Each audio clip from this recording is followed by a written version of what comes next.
우리는 찾아갈 때가 하나님밖에 없고 말할 때가 하나님밖에 없습니다. 의지할 때가 하나님밖에 없고 볼 곳도 오직 하나님밖에 없습니다. 주여, 오직 주 하나님이 이 역사를 주관하시고 능력 있으시고 문제를 해결하시고 병을 고쳐주시고 은혜를 베풀어 주시니 오늘 이 새벽에 주여 우리의 삶 속에 어두운 곳을 밝혀주시고 슬픔을 기쁨으로 밝혀주시고 우리의 모든 문제를 해결하시고 질병을 고쳐주시고 하늘로부터 은혜를 베풀어 주셔서 막혔던 모든 것들이 열려지게 역사하여 주시옵소서. 예수님의 이름으로 기도드렸습니다. 오늘은 역대하 마지막입니다. 이제 내일서부터 스가랴가 들어가는데 오늘은 역대상하를 총정리하면서 결국 사람이 망하는 이유 4가지라는 제목으로 하나님의 말씀을 전하고자 합니다. 선지자 훌다가 이스라엘의 왕들과 백성들에게 이렇게 이야기했습니다. 이제 사람들이 찾아갔어요. 도대체 이제 우리나라는 어떻게 되는 겁니까? 하나님의 말씀대로 살지 않고 우상 숭배하고 결국에 하나님을 버린 이 민족은 어떻게 되는 겁니까? 했더니 역대하 34장 24절 25절에 이렇게 하나님께서 선지자 훌다를 통해 말씀하십니다. 여호와께서 이같이 말씀하시기를 내가 이곳과 그곳 주민에게 재앙을 내리되 곧 유다 왕 앞에서 읽은 책에 기록된 모든 저주대로 하리니 이는 이 백성이 나를 버리고 다른 신들에게 분향하며 그의 손으로 모든 행위로 나의 노여움을 샀음이라. 그러므로 나의 노여움을 이곳의 소돔에 꺼지지 아니하리라 하라 하셨느니라. 기독교인들의 신앙생활에 중요한 잊지 말아야 될 것이 2가지가 있습니다. 그 아주 중요한 깊은 뿌리. 첫 번째, 하나님께서는 절대 죄를 그냥 없었던 일로 해, 그냥 대충 용서해 줄게, 이런 건 없다는 거예요. 이 점을 굉장히 간과합니다. 하나님께서는 우리가 작은 죄만 지어도 그것에 대한 반드시 죄값을 물으시는 하나님이라는 게 하나님의 성품의 반이에요. 정의죠, 정의, 공의.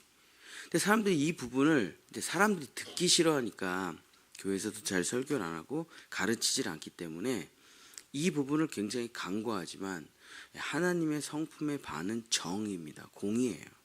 하나님의 성품의 반은 그 죄값을 자기가 자기 아들을 죽여서 용서해 주신다는 것입니다. 그러니까 신앙생활을 우리가 해나갈 때 죄값을 하나님께서 반드시 물으시고 그 죄값을 용서해 주신다. 그 2가지의 양쪽이 다 있는 것입니다.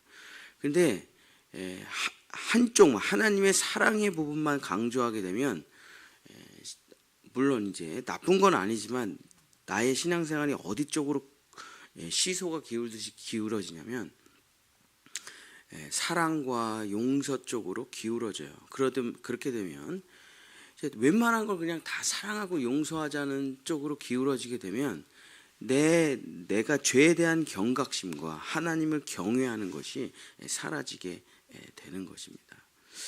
그래서 우리가 구약을 읽으면서 우리가 정말 잊지 말아야 될 것은 길거리에 쓰레기 하나를 버렸다.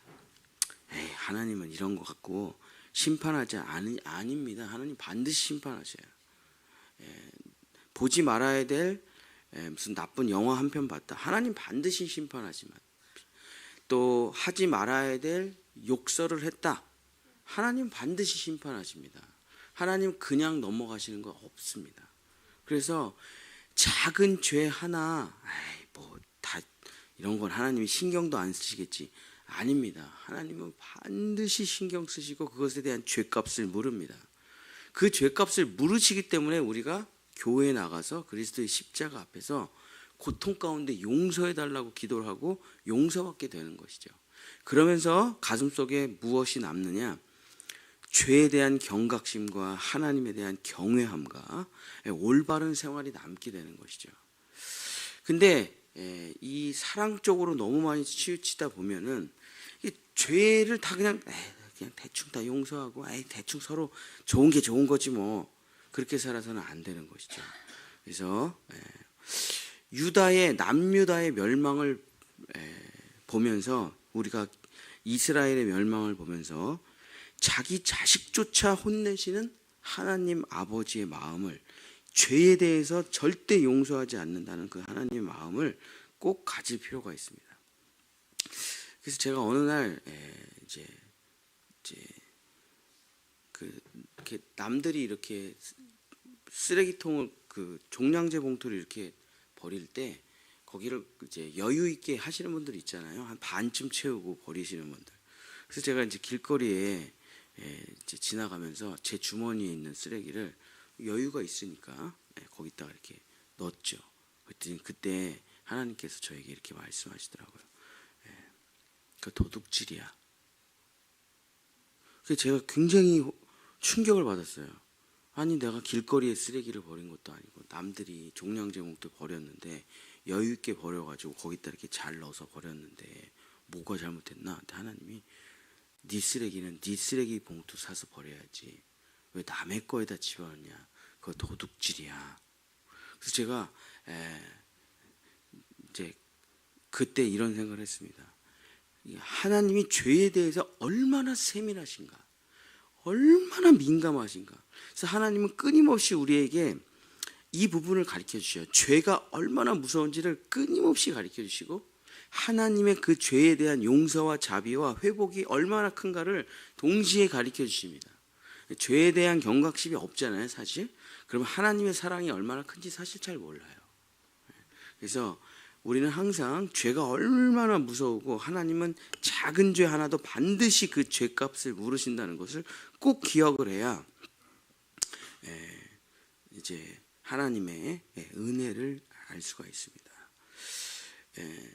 길거리 결혼을 한 남자, 결혼을 한 여자가 길거리 지나가는 이쁘고 젊은 남자, 여자에게 괜찮은데, 이쁜데 이런 생각이 음란죄예요.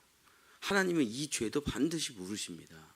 그래서 결혼을 한 남자나 결혼을 한 여자는 절대 다른 여자를 쳐다봐서도 안 되고 이쁘다는 생각을 해서도 안 되고 야 괜찮네 이런 생각을 하면 큰일 납니다. 하나님이 그 죄값을 물으세요. 부부관계가 엉망진창이 된 거나 또 뭔가 자꾸 아내랑 트러블이 생겨서 와서 앉아서 무릎 꿇고 기도해 보시면 하나님이 가르쳐 주십니다. 왜 부부관계가 회복이 안 되는지. 그 음란죄가 있으면 부부관계가 회복이 안 돼요. 정결하고 거룩해야 됩니다.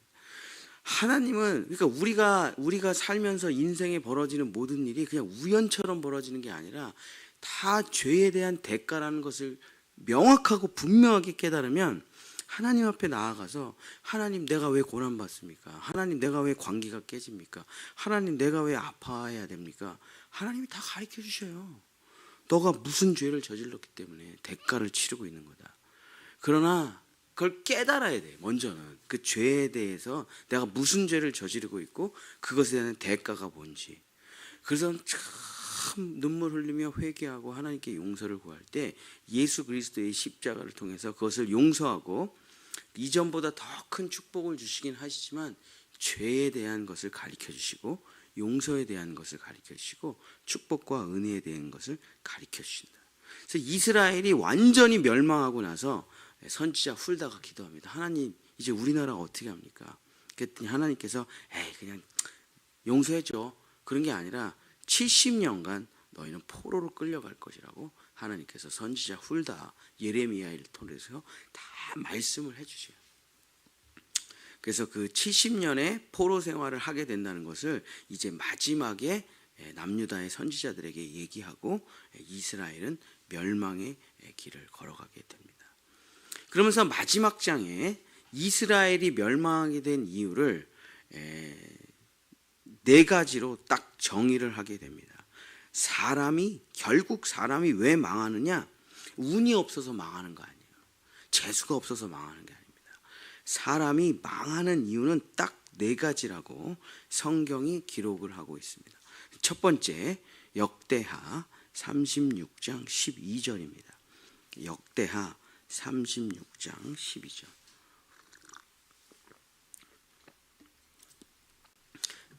그의 하나님 여호와 보시기에 악을 행하고 선지자 예레미야가 여호와의 말씀으로 일러도 그의 앞에 겸손하지 아니하였으며. 사람이 망하는 이유는 첫 번째, 겸손하지 아니하였기 때문이다. 이 겸손이라는 말은 히브리어로 카나라는 말입니다. 카나라는 말은 아래에 있다라는 말이에요. 아래에 있다. 그러니까 일평생을 살면서 어느 누구의 아래에 들어가지 못하는 사람, 그 누구도 섬기지 못하는 사람, 그 누구의 말도 듣지 못하는 사람, 이런 사람 많죠. 얼마나 많습니까? 뭐 여러분 주변에 수룩백백하죠. 그러니까 이제 쉽게 말하면 어떤 사람이냐? 어느 누구의 말도 듣지 않고 자기 똥꼬집으로 사는 사람이죠. 늘 자기 멋대로, 자기 고집대로, 자기 뜻대로 하는 사람. 이 사람을 성경에서 뭐라고 하냐면 주인이 없는 사람이라고 불러요. 주인이 없는 사람, 목자 없는 양같이라고 부르죠. 그래서 통제할 사람이 없어요, 이 사람은. 뭐 때로는 좋은 일도 하고 때로는 나쁜 일도 하고 하는데 통제가 불가능해요. 그래서 교회를 다니는 수많은 사람 중에 담임 목사 없는 사람 진짜 많습니다. 예를 들어서 우리가 교회를 다닐 때 대부분 뭐 이제 개척교회나 작은 교회를 안 다니는 이유가 무엇입니까? 물론 이제 시설이 부족하고 여러 가지가 없어서 안 다니는 이유도 있지만, 첫 번째로는 내가 작은 교회를 가면 내가 너무 드러나. 그리고 내가 부담이 너무 커. 목사님이랑 뭐 거의 1대1로 지내야 돼. 그리고 교회 한번 빠지면 너무 확 빈자리가 티가 나. 그러니까 부담감이 큰 거죠. 작은 교회를 다닌다는 게 어려워요. 힘들어요. 인간관계도 깊이 해야 되고 목사님하고 막 같이 차도 마셔야 되고 조용히 왔다 조용히 사라지는 신앙생활을 하고 싶은데, 그게 바로 담임 목사가 없이 신앙생활을 하는 것이죠. 우리가 망하는 이유는 무엇이냐? 담임자가 없기 때문입니다. 주인이 없어요. 그러니까 그냥 뭐 신앙생활을 하지만 다 어떻게 하냐면 자기 뜻대로 하는 거예요. 그냥 자기 생각대로. 누군가가 코치가 없고 감독이 없고 지도자가 없는 것이죠. 이런 사람이 바로 겸비하지 못한 사람이다. 그 사람이 망한다 하고 성경이 기록을 하고 있습니다. 여러분 한번 생각을 해보십시오. 야구 선수인데 코치나 감독의 말을 듣질 않아요.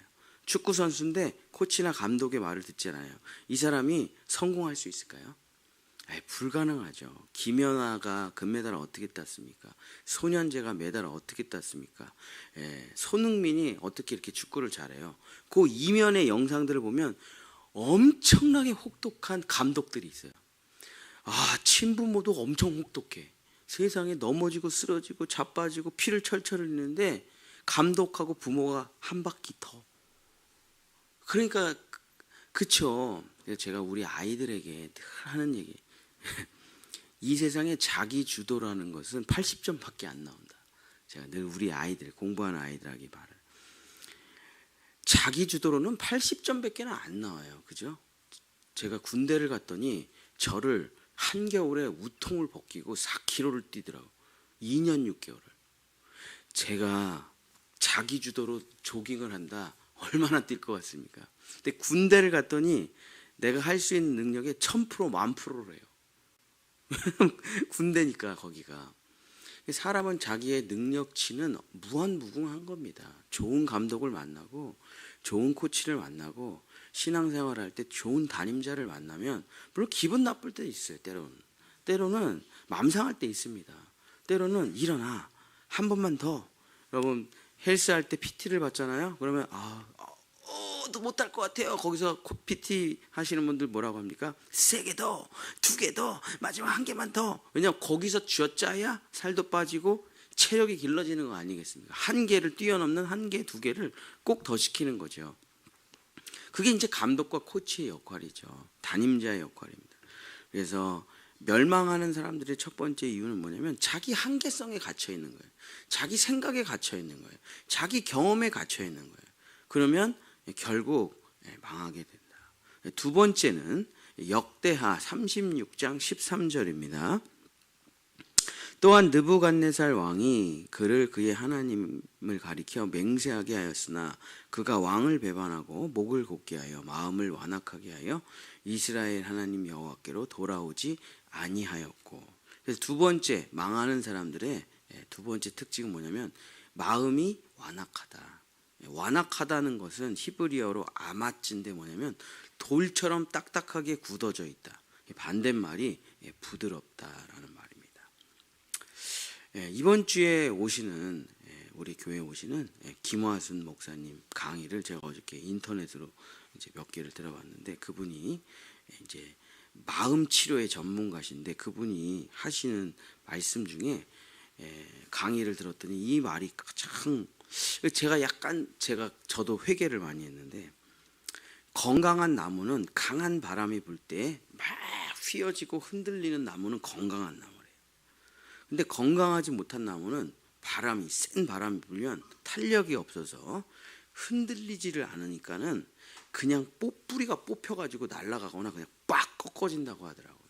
그래서 자기가 일평생 사람들의 신앙과 마음 상태를 치료하는 목사로서 인생을 살다 보니까 가장 건강한 마음이라는 것은 부드러운 마음, 유연한 마음이라고 그러시더라고요.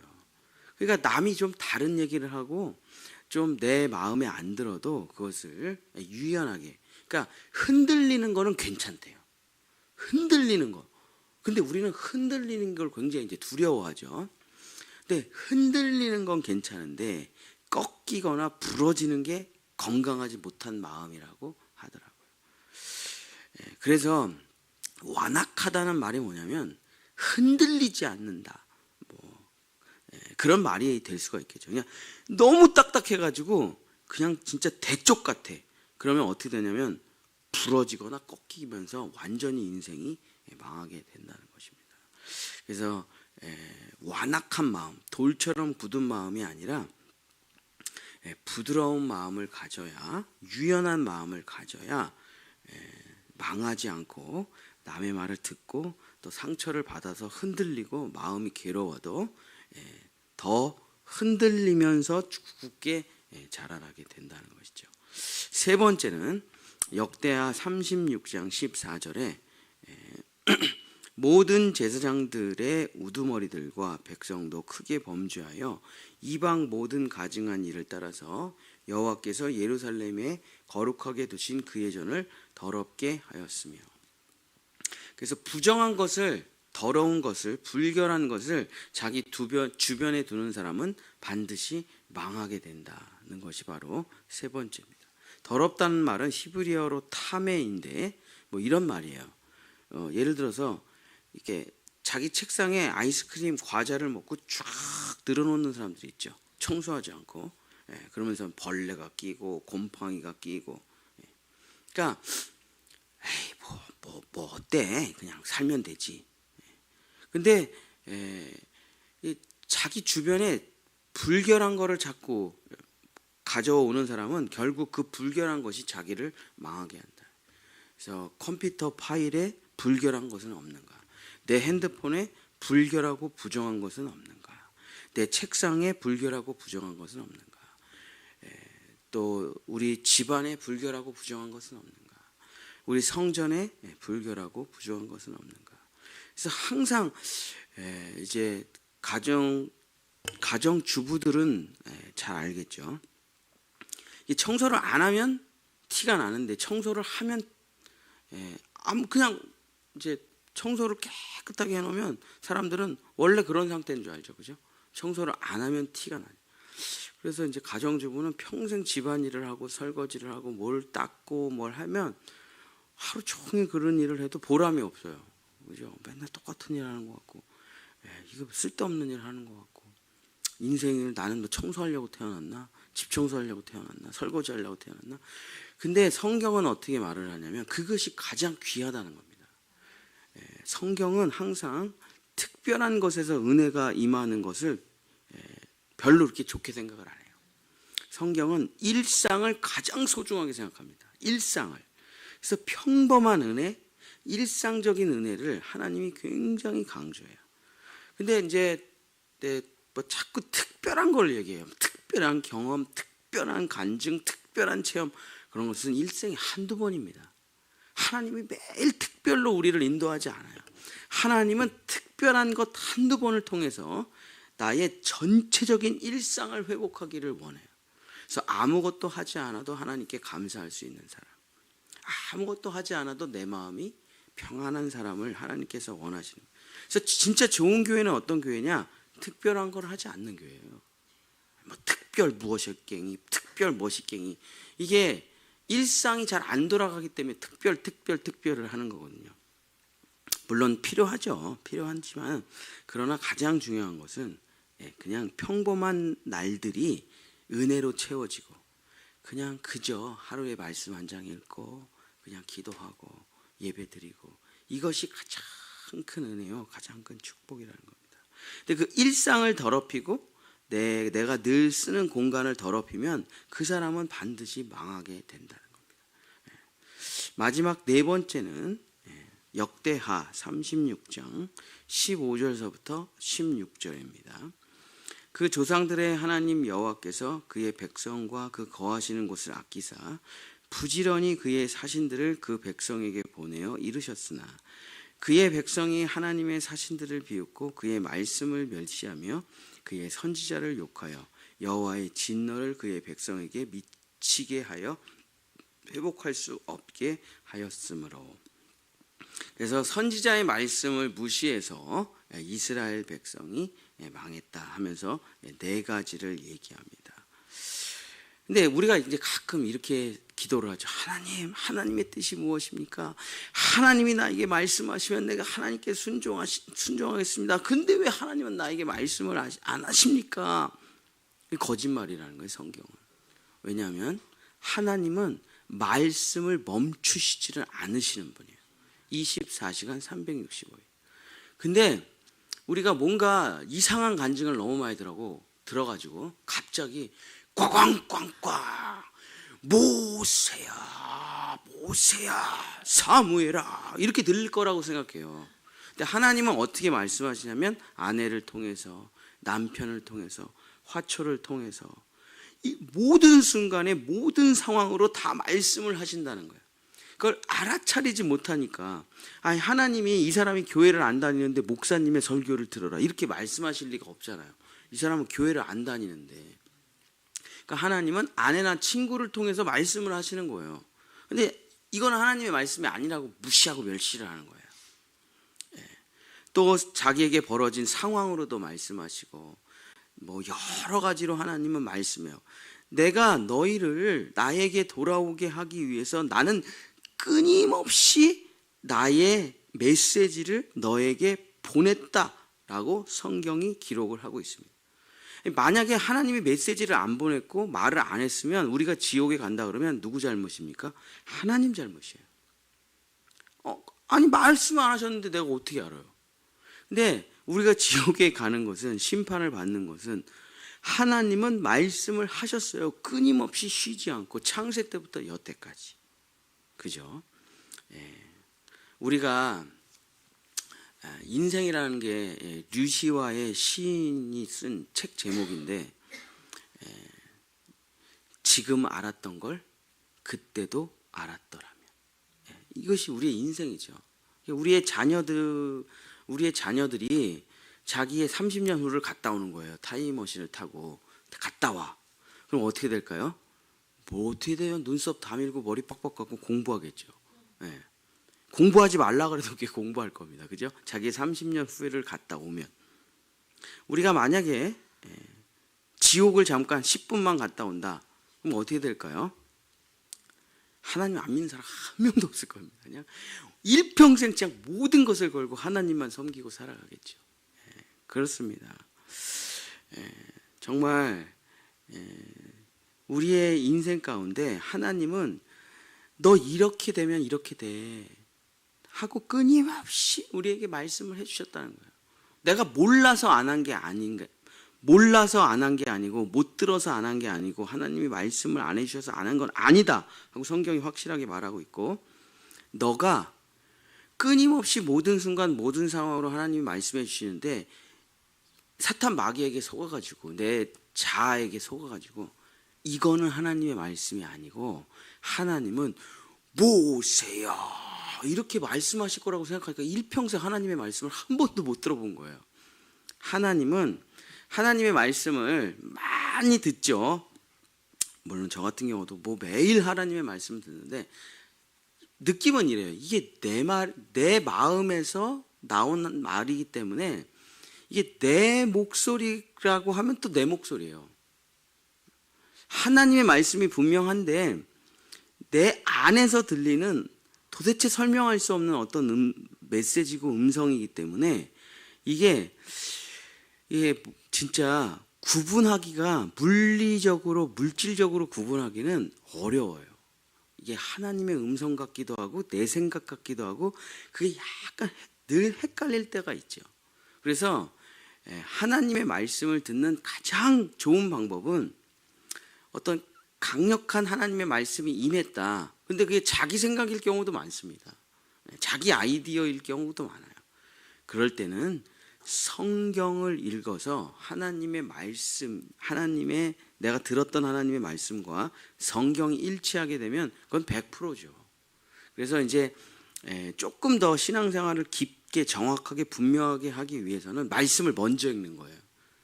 음성을 먼저 듣지 말고 성경을 먼저 읽으세요. 그러면 그 성경을 분명하게 받아들이고 그 말씀이 나에게 들어올 때 하나님이 그걸 풀어주십니다. 성령이 그걸 풀어주세요. 그래서 말씀이 내 안에 들어와 그 말씀이 내 상황에서 어떻게 해야 될 건지가 명확하게 풀어줄 때가 100% 확실한 거예요. 그게 하나님의 음성 듣기라는 게 진짜 여러 가지 문제를 많이 일으키거든요. 그래서 정말 진짜 하나님이 우리에게 하시는 끊임없는 가르침과 말씀을 멸시하는 사람은 망하게 된다. 사랑하는 성도 여러분, 말씀을 마치겠습니다. 그래서 겸손하지 않은 마음, 완악한 마음, 불결한 것을 자기 가까이에 두는 삶, 선지자와 하나님의 말씀을 멸시하는 삶, 이것은 멸망의 지름길이요 패망의 길이다. 그렇게 부정적으로 말을 하면 이렇게 되는 거고, 그럼 긍정적으로 말을 하면 뭡니까? 이거를 반대로 하면 이제 성공한다는 거잖아요. 형통한다는 거잖아요. 근데 해보면 여러분이 유치원 때 다 배운 얘기예요. 이걸 반대로 얘기하면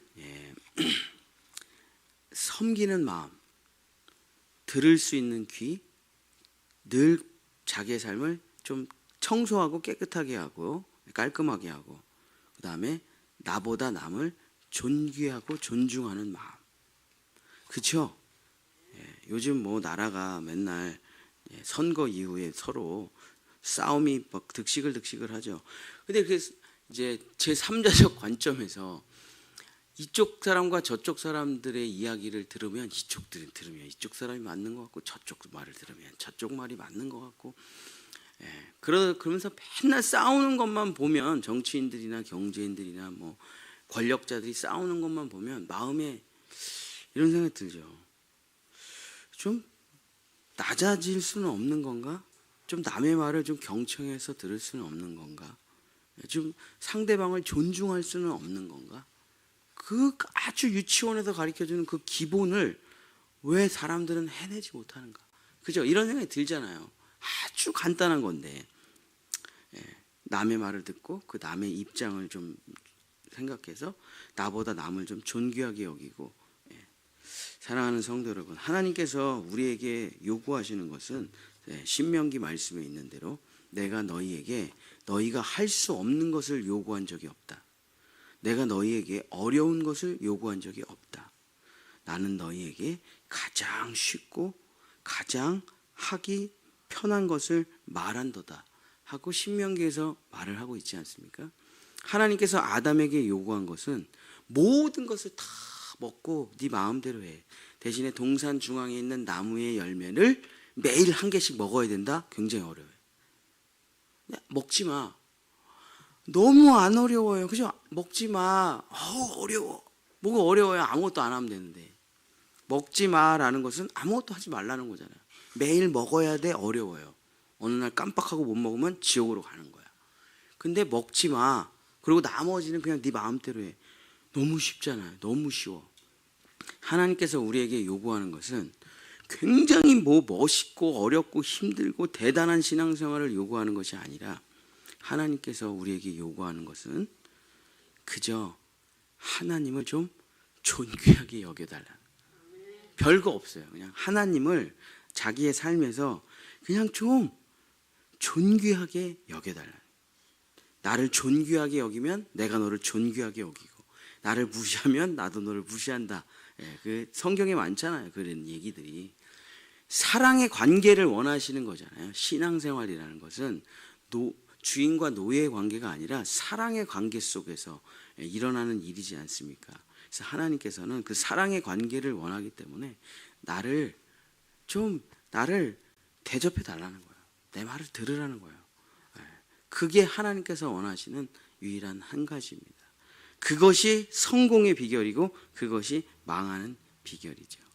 사랑하는 우리 본향의 성도 여러분, 정말 우리가 일평생, 여기 계신 분들은 일평생 죽을 때까지 하나님을 떠나지 않고 신앙생활이라는 것을, 교회생활이라는 걸 하시겠죠. 우리가 신앙생활, 교회생활을 할 때 정말 하나님을 좀 존귀하게 여기고, 하나님이 늘 나에게 말씀하신다는 것을 깨닫고 좀 하나님의 말씀을 들으려고 하고, 하나님보다 낮은 자리에 서 있으려고 하고, 하나님을 나의 주인으로, 나의 구원자로 모시는 여러분이 되셔서 형통하고 축복받고 성공한 인생이 되시기를 예수님의 이름으로 간절히 축복합니다. 기도하겠습니다. 주여, 하나님께서 말씀하십니다. 너희가 망하는 이유가 대단한 게 아니야. 고집 때문이야. 고집 때문이야. 너가 옳다고 말하는 그 고집 때문이란다. 너의 생각만 맞다고 하는 바로 그 고집 때문이라. 주님이 말씀하십니다. 그렇습니다. 누구 때문에 망하는 것이 아닙니다. 재수가 없어서 망하는 것이 아닙니다. 기회가 없어서 망하는 것이 아닙니다. 부모를 잘못 만나 망하는 것이 아니고 결국에 나 때문에 망하게 되는 것입니다.